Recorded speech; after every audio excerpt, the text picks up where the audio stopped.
sido este 2025, pero también lo que fue la cumbre climática, la COP30 en la Amazonía. Por eso vamos a analizar y profundizar lo que ha sido este 2025 en cuanto a este tema. Por eso es muy importante ver también el repaso que ya hemos hecho con respecto a los devastadores fenómenos meteorológicos que han afectado este año, pero además la advertencia que ya se conoce desde hace incluso décadas, en la que se espera que próximamente estos sean más duraderos, más intensos e incluso también más fuertes, por supuesto, pero además, ¿cómo el mundo entonces podrá enfrentarse a esto los próximos años, las próximas décadas, las próximas generaciones? Bueno, el año 2025 se proyecta como el segundo o tercer año más cálido registrado en la historia, impulsado por esa mayor concentración de gases de efecto invernadero y un calor sin precedente en los océanos. En relación con esos fenómenos devastadores, digamos que ha habido inundaciones de gran impacto en África, Centro y Suramérica, también en Asia, olas de calor y sequía letales, problemas agudos, por ejemplo, en Irán, olas de calor muy graves allí en Asia y en otras zonas de Oriente. Asimismo, incendios forestales incontrolables en Europa, California, alimentados por sequías y altas temperaturas. Y claro, debemos hacer una nota allí importante sobre huracanes tan destructivos como lo fue Melissa en la presente temporada, debido a océanos más cálidos que proporcionan una mayor energía. Con respecto a esa tendencia de fenómenos extremos, podemos decir que sí son más fuertes, que son intensos y duraderos. La ONU, el IPCC y la Organización Meteorológica Mundial confirman esa tendencia que los fenómenos están aumentando en frecuencia e intensidad, y esa causa, pues lógicamente ligada a ese calentamiento global, donde el calor extra en la atmósfera y los océanos exacerba los eventos. La estrategia, digamos, para enfrentar ese escenario, pues digamos que básicamente podríamos hablar de dos acciones complementarias: la mitigación y la adaptación.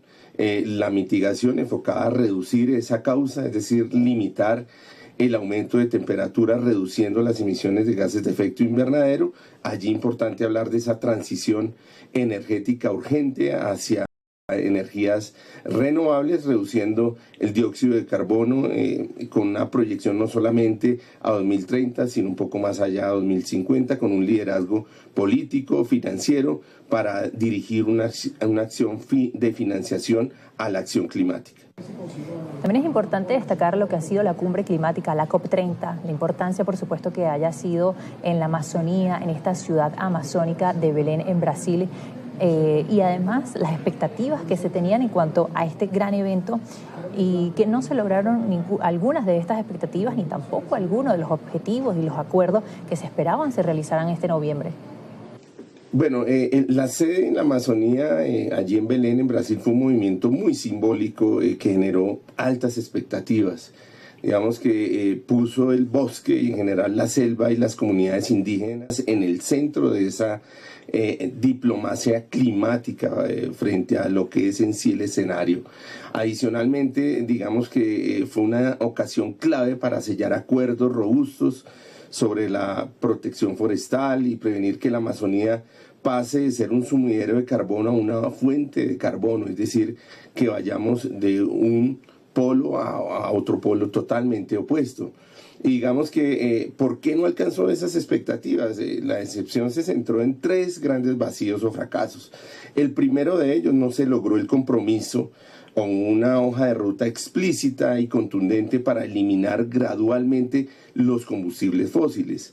Adicionalmente, digamos que hay una resistencia de esos grandes países productores que bloquean la ambición necesaria, ¿cierto? Y la consecuencia, pues, hace que el objetivo de limitar ese calentamiento a 1.5 e inclusive a 2 sea casi que imposible.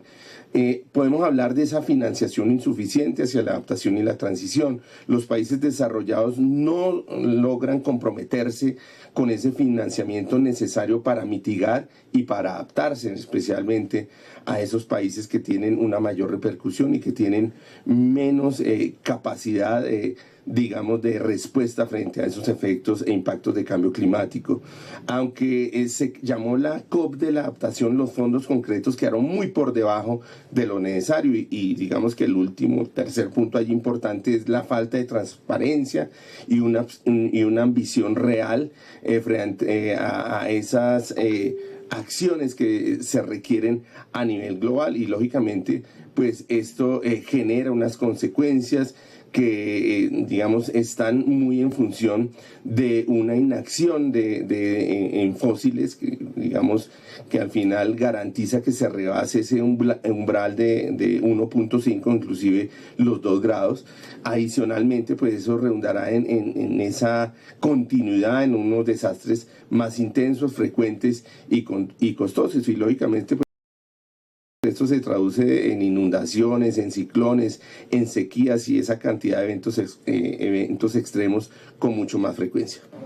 ¿Cómo se le puede explicar también a la audiencia la importancia que tiene, por supuesto, tener el conocimiento, estar informados con respecto a lo que es el cambio climático, la importancia además que tiene y lo determinante que también puede ser las acciones individuales y no solo eso, sino también la exigencia de los individuos a los líderes en todos los países del mundo? Que debemos estar preparados porque es importante. Bueno, el cambio climático es un problema económico y financiero inmediato, no solo ambiental. Los fenómenos extremos como los referidos sequías, inundaciones y demás destruyen infraestructura y aumentan los precios de alimentos y lógicamente todo el tema de la seguridad. Y claro, allí es importante señalar la relevancia que tiene todo el grupo de los 20, ¿cierto? Sus grandes inversiones son necesarias para mitigar estos costos que de otra forma recaen en los ciudadanos y en todos los contribuyentes, en todo el territorio.